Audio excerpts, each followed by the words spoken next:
হয় তবে কৃষ্ণ যাদব আয়। এসি যখন তখন আমি নিজের হাতে তোকে আগে আমি শেষ করে দেই। আয় তবে মূর্খ।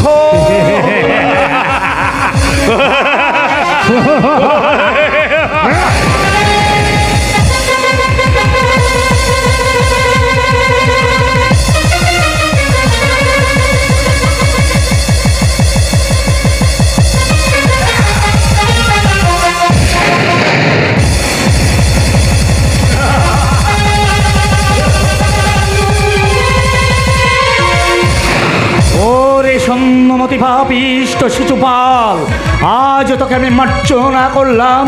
মনে রাখিস আমি তোর মাতৃ সমীপে কথা দিয়েছিলাম তোর শত অপরাধ আমি মার্জনা করব, তাই আজ তোকে ক্ষমা করলাম।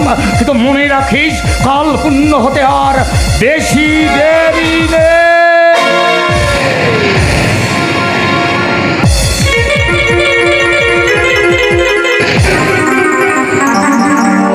না না না, আমিও দেখব কত শক্তি আছে ওই কালের বাহুতে। কিন্তু একটা কথা আমি কিছুতেই ভেবে পাচ্ছি না, ওই লম্পট প্রাসাদে প্রবেশ করলো কি করে? সবাই কি ঘুমিয়ে আছে? কে আসতে দিল? কে? আমি তাকে জানি দাদা। কে রে সে? আমাদেরই ভিত্ত ছন্দ। ছন্দক? মহারাজ, এই তুই আমার শত্রু কৃষ্ণকে প্রাসাদে আসতে সাহায্য করেছিস? বিশ্বাসঘাতক আমি নই মহারাজ।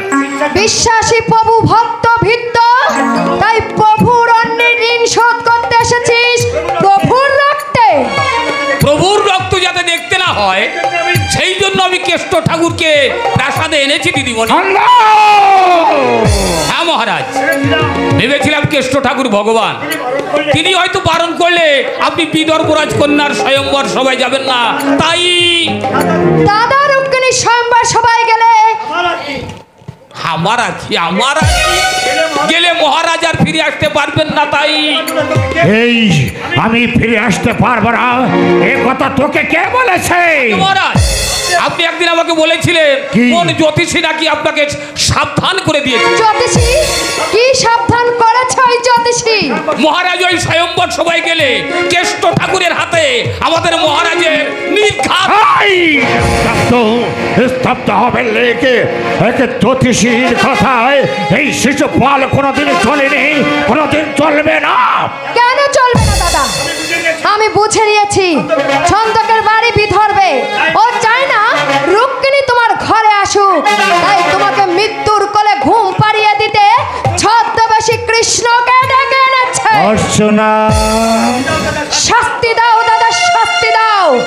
বিশ্বাসঘাতকটাকে এমন শাস্তি দাও যা দেখে তোমার কোনো প্রভু ভোগী ভিত্ত জানার বিশ্বাসঘাতকতার সাহস না পায়, সাহস না পায়।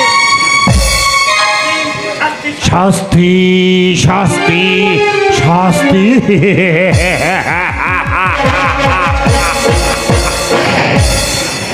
আমি এই প্রভুদ্রোহীকে কিছুতেই ক্ষমা করব না। ক্ষমা আমিও চাই না মহারাজ। ইচ্ছে হয় আমাকে কেটে টুকরো টুকরো করে শিয়াল শকুনের মুখে ফেলে দিন, তাতেও আমার দুঃখ নেই মহারাজ। তবু আপনি বিদর্ভে যাবেন না মহারাজ। কেষ্ট ঠাকুর যাওয়ার বেলায় বলে গেছে। কি বলে গেছে? আপনার 99টা অপরাধ সে ক্ষমা করেছে, এইবার শেষ। শেষ?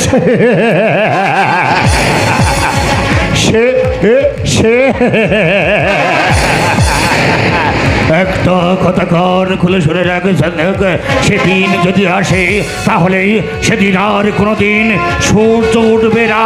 সূর্য ঠিকই উঠবে মহারাজ, কিন্তু আপনি হয়তো তার দেখতে পাবেন না। তার আগে আমি মিটিয়ে দেব তোর ভবলীলা। এই গেছিস আদেশ করুন মহারাজ। এই প্রভুদ্রোহীকেই কারাগারে নিক্ষেপ কর, কাল প্রভাতেই হবে ওর মৃত্যুদণ্ড। দণ্ড হ্যাঁ হ্যাঁ, মৃত্যুদণ্ড। এই এই কারাদ্রোহীকেই মৃত্যুদণ্ড দেব আমি শিশুপাল। আর এত বড় স্পর্ধা সে কৃষ্ণকেই এই প্রাসাদে ঢুকতে দিয়েছে, আমি ওকে কিছুতেই ক্ষমা করবো না, কিছুতেই না, কিছুতেই না।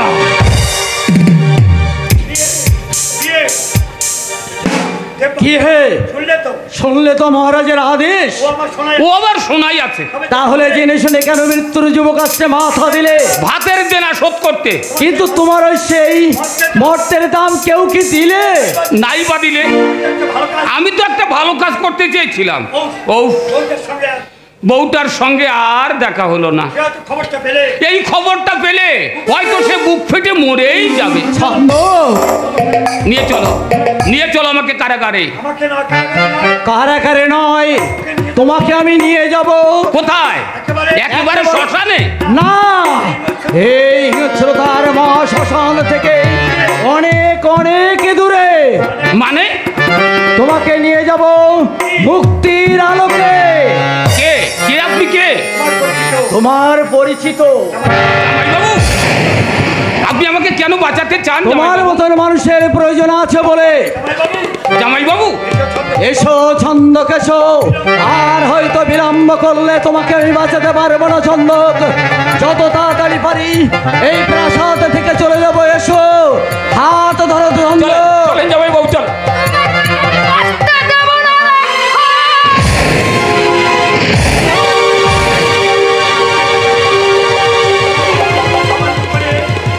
আমার দাদার আদেশ অমান্য করে তুমি ওকে মুক্তি দিতে চাও? তুমি কাকে খুন করলে দিদিমণি? এ যে তোমার স্বামী। তবে তবে ওর রক্ষে নয়। ভালোই করলে অর্চনা, জীবনের বোঝা আমার কাছে অনেক অনেক ভারী হয়ে গিয়েছিল।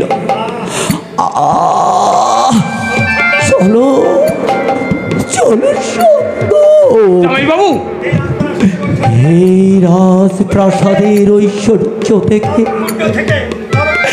এই নরকুণ্ড থেকে অনেক দূরে তুমি আমাকে নিয়ে চলো।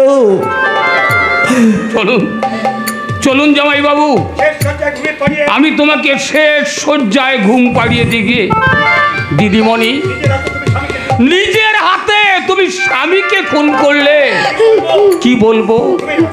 তুমি রাজার মেয়ে, রাজার বোন।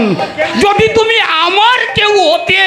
না না ছন্দ, ওর কোনো দোষ নেই। জামাইবাবু, সব দোষ আমার। সামান্য শাক ভাত খেয়ে জ্বর দিন কেটেছে। রাজভোগ তার পেটে শয় না অর্চনা। আসি অর্চনা, আমি আসি। জামাইবাবু, চলো ছন্দক, চলো আমাকে একটু ধরো ছন্দ। চলো ছন্দক, চলো।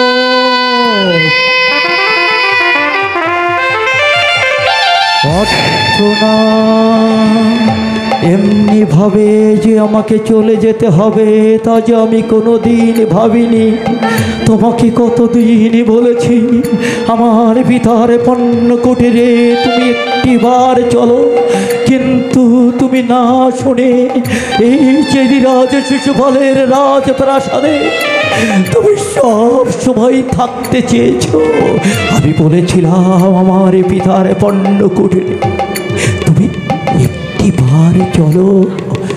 ছন্দ, আমার শেষ বেলায় তোমার কাছে আমার একটাই অনুরোধ, আমার পিতার পণ্য কুটিরে তুমি একটিবার নিয়ে চলো। অর্চনা,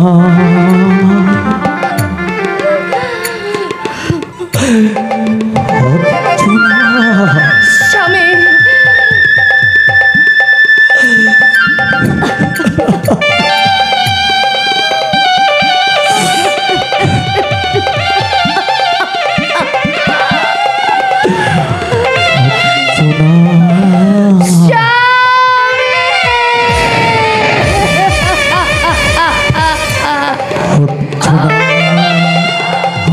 ভগবানের কাছে প্রার্থনা করে যাচ্ছি, ভগবান যেন তোমাকে ক্ষমা করে। অর্চনা, আর যদি পারো তুমি আমার পিতার পণ্য কুটিরে একটিবার যে অর্চনা, একটিবার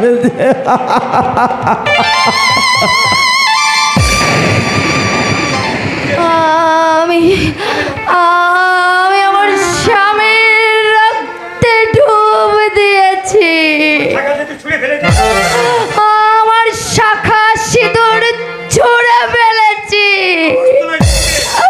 ওই আবর্জনার স্তূপে।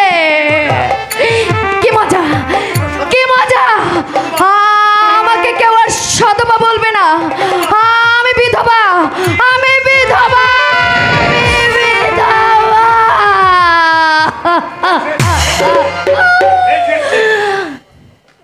বেশ হয়েছে, বেশ হয়েছে। আমার ছোঁয়ায় মৃত্যু সঞ্জীবনী নেই, আছে শুধু মৃত্যু, মৃত্যু।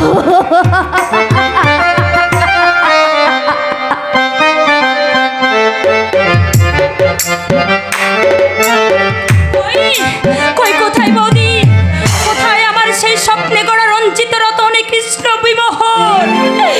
এদিকে স্বয়ংবর সবাই ভারতের রাজন্ড মণ্ডলী, শিশুপালও আমার দিকে লুপ্ন দৃষ্টিতে চেয়ে আছে। আমি এখন কি করি বৌদি? আমি যে আর ধৈর্য রাখতে পারছি না। তবু ধৈর্য ধরো ঠাকুরজি, তারকাপতি যখন নিজে কথা দিয়েছেন। অভাগিনী রুক্মিণীর কথা তার কি মনে আছে বৌদি? আছে ঠাকুরজি, ডাকো তাকে, তুমি আকুল স্বরে ডাকো। বৌদি, সময় কই বৌদি? এক্ষুনি হয়তো দাদা আমাকে, এক্ষুনি আমাকে হয়তো স্বয়ম্বর সবাই নিয়ে যাবে। ও পিতাও কারাগারে, দেবরও কারাগারে। বৌদি, আমার আপনজন বলতে শুধু যে তুমি আছো বৌদি।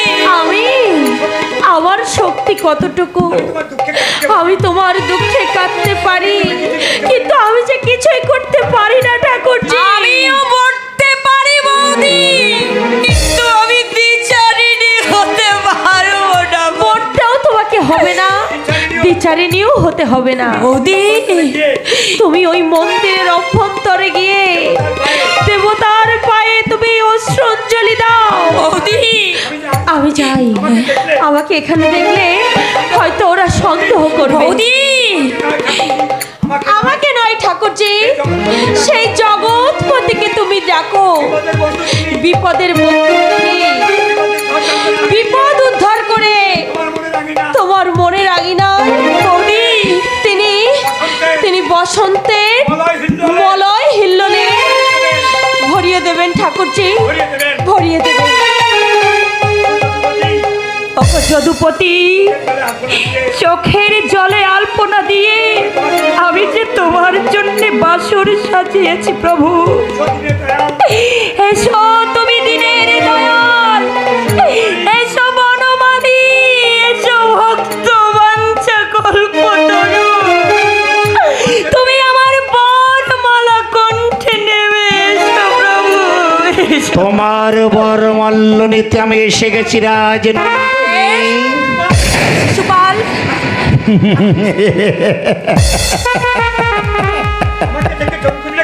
একি আমাকে দেখে তুমি চমকে উঠলে কেন? এসো এসো রাজনন্দিনী, আমার রাজ্য প্রস্তুত। আমি কিছুতেই তোমার সঙ্গে যাব না। যাবে না? এই কথা বললে কি চলে? তোমার দাদার সঙ্গে যে আমার কথা হয়ে গেছে, স্বয়ম্বর একটা লৌকিকতা মাত্র, সৌজন্যবোধ। আসলে তোমাকে আমার কণ্ঠে বরমূল্য দিতেই হবে। আমার বরটা কিন্তু আমার অভিভাবক নয় শিশুপাল। তোমার বাবা এখন কারাগারে বন্দী। সেটাও কি তোমাদের হিন্দ চক্রান্ত নয়? সে হিসাব পরে হবে রাজনন্দিনী, এখন তুমি চলে এসো আমার সঙ্গে। রুক্মিণী বাজারের পণ্য সামগ্রী নয় শিশুপাল। জানি জানি জানি, আমিও তোমাকে এই তুচ্ছ পণ্য সামগ্রীর মর্যাদা দেব না। মহারানীর মর্যাদা দেবে তুমি? বিলক্ষণ। শিশুপাল, আমি বিবাহিতা জেনেও এমন হীন প্রস্তাব করা কি তোমার উচিত? খেয়ালি রাখো, তুমি বিবাহিতা হলে আমি তোমাকে বিবাহের জন্য কখনো প্রস্তাব দিতাম না। লোক দেখানে বিয়ে না হলেও গন্ধর্ব মতে আমার কিন্তু বিয়ে হয়ে গেছে শিশুপাল। আর সে বিবাহ নিশ্চয়ই ওই কৃষ্ণের সঙ্গে। হ্যাঁ, তিনি আমার স্বামী। থামাও! জাদুকর কৃষ্ণের জাদু মন্ত্রে চালিত হয়ে তুমি তাকে স্বামীত্ব বরণ করেছ। তো তোমার দাদা পিতরপরাজ সব সম্মান জলাঞ্জলি দিয়ে আমি তোমাকেই গ্রহণ করব। সেই নন্দনকে আমি কিছুতেই কণ্ঠে বর মাল্য দিতে দেব না, কিছুতেই না। শিশুপাল, আমি তোমাকে অনুরোধ করছি শিশুপাল, তুমি আমার দাদা, তুমি আমার জ্যেষ্ঠ সহোদরেরই মতন। দাদা হয়ে ভগ্নির মুখে এমন করে কলঙ্কের কালিমা মাখিয়ে দিও না শিশুপাল। ওই স্তব বাক্যে শিশুপালকে তুমি কিছুতেই বলাতে পারবে না। গায়ের জোরে রুক্মিণীকেও তুমি দ্বিচারিণী সাজাতে পারবে না শিশুপাল। আচ্ছা, সে তখন দেখা যাবে। এখন এসো, এসো আমার সঙ্গে। কিছুতেই আমি তোমার সঙ্গে যাব না। যদি স্বেচ্ছায় না যাও, এসো এসো। বলবে তুমি আমাকে, বাহু বলে তুমি আমাকে ছিনিয়ে নেবে। হ্যাঁ, শিশুপালের প্রতিজ্ঞা হয় জয়, না হয় শিশুপালের মৃত্যু।